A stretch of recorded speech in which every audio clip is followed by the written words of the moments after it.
ആലപ്പുഴ ജില്ലയിലെ അമ്പലപ്പുഴ താലൂക്കിൽ കരുമാടി ഗ്രാമത്തിലെ പ്രസിദ്ധമായ ബുദ്ധപ്രതിമയാണ് കരുമാടിക്കുട്ടൻ. ആ കരുമാടിക്കുട്ടനെ ഒന്ന് കാണാനാണ് ഞങ്ങൾ ഇറങ്ങിയിരിക്കുന്നത്. ഇത് ആലപ്പുഴ കൊല്ലം NH66 ദേശീയപാതയാണ്. ഇവിടെ കച്ചേരിമുക്ക് ജംഗ്ഷനിൽ നിന്ന് ഇടത്തോട്ട് അമ്പലപ്പുഴ എടത്വ റോഡിൽ 5 കിലോമീറ്റർ സഞ്ചരിച്ചാൽ ഇവിടെ എത്താം.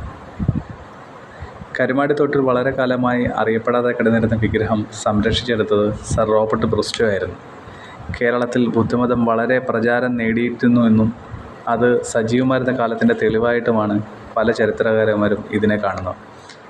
ദലൈലാമയൊക്കെ ഈ ഭാഗം സന്ദർശിച്ചിട്ടുണ്ട് കേട്ടോ. അദ്ദേഹം സന്ദർശിക്കുകയും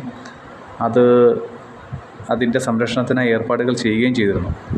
കേരളത്തിലെ അപൂർവം ബുദ്ധപ്രതിമകളിലൊന്നായ കരുമാടിക്കുട്ടനെ പുരാവസ്തു വകുപ്പ് ചരിത്ര സ്മാരകമായൊക്കെ പ്രഖ്യാപിച്ചിട്ടുണ്ട് കേട്ടോ. പക്ഷേ കാര്യമായ പരിഗണനയൊന്നും ഇതിന് ലഭിച്ചിട്ടില്ല. കുറേ നാളുകളായിട്ടുള്ള ആഗ്രഹമായിരുന്നു ഈ കരുമാടിക്കുട്ടനെ ഒന്ന് സന്ദർശിക്കണമെന്നുള്ളത്. ആ ആഗ്രഹം സാധിച്ച് കരുമാടി കാവിൽ ക്ഷേത്രമാണത്. അതും കഴിഞ്ഞ് പാൽപ്പായസത്തിൻ്റെ പ്രസിദ്ധിക്ക് ആർജിച്ച നമ്മുടെ അമ്പലപ്പുഴ ശ്രീകൃഷ്ണസ്വാമി ക്ഷേത്രവും കടന്ന് തിരികെ വീട്ടിലേക്ക്. ഒരു വട്ടമെങ്കിലും ഈ കരുമാടിക്കുട്ടനെ ഒന്ന് സന്ദർശിക്കുന്നത് കേട്ടോ. നല്ല അറ്റ്മോസ്ഫിയറും ആംബിയൻസും ആണ് അവിടെ.